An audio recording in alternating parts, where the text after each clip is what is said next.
Hello everybody, Minutes Plus Meditation here, Thursday, September the 28th. Now we are in the prophet Haggai. These are what's called the minor prophets, which doesn't mean their message is minor, it's just they're short books.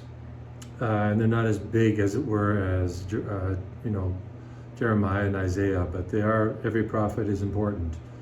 Okay, so now we're in the time of the reign of King Darius in the 6th month. Haggai, basically he gets this prophecy. These people say the time has not yet come to rebuild the Lord's house. All right, so they're going to be chastised. Then the word of the Lord came to the prophet Haggai, saying, Is it a time for you yourselves to live in your paneled houses, while this house lies in ruins? Now therefore, thus says the Lord of hosts, consider how you have fared. You have sown much, you harvested little. You eat, but you never have enough. You drink, but you never have your fill. You clothe yourself, but no one is warm, and so on. Why? We cannot always trace a direct link between unfaithfulness to God and things going wrong in our life. That's not the way things work. But many times it does happen. All right, you can be a real criminal and yet be getting rich, right? But your life is in shambles, and you're never at peace, because you're always looking over your shoulder. You can never trust anybody. So there's other dangers there, even though you may be prospering materially and building up all sorts of wealth and things around you, but you never have serenity, never. God is too merciful to allow that to happen for people in those situations. But in some cases, there is a link between when we are unfaithful to God and things that are happening materially and physically in our life. In this case, they're not building the house of the Lord because they become spiritually sloppy and lazy and lukewarm. They're using all kinds of excuses, but the bottom line is they're not doing it, and yet they're living in their comfortable homes. And yet at the same time, all these other things are not happening. So, because things tend to fray and break apart when God is not primary in our life. And I think that's really the primary message here in this particular section of the prophet Haggai.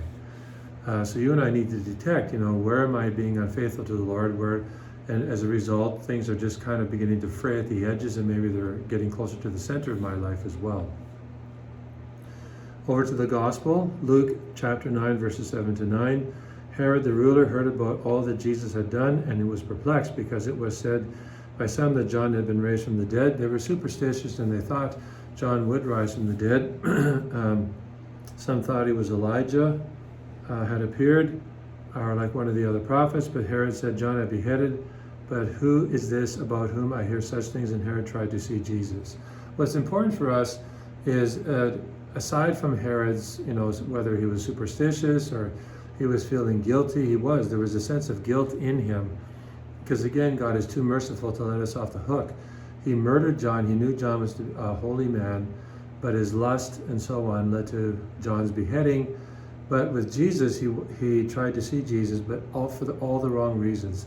He has no desire to see Jesus, to hear the truth. Like, remember Zacchaeus, who wanted to see Jesus, ran ahead up the tree and waited for him and put himself in danger, because the people could have stoned him or dragged him down and stomped him, because he was a chief tax collector. But he put himself at risk because he wanted to see Jesus. Same thing with the Gentiles who went to Andrew and John, I think it was. They wanted to see Jesus. And so now here he wants to see Jesus, but for all the wrong reasons. He's not really open to a conversion, to having a change in his life, to repenting of his sin. But it's just, when Jesus stands before Herod, it's all about tricks. It's all about appeasing his superficial, pathetic, narcissistic will. And Jesus won't even give him the dignity of an answer, a response. It's the scorn of silence. So you and I, we want to see Jesus. It's a good prayer to pray every morning. Lord, I want to see you face to face. Well, prove it by the way you live. Prove it by what you do in the morning. Prove it what you do at noon. Prove it what you do in the afternoon, and when you go home, and so on. Keep saying this, Lord, I really want to see your face. But then you and I need to also pray for the grace to prove it. God bless you.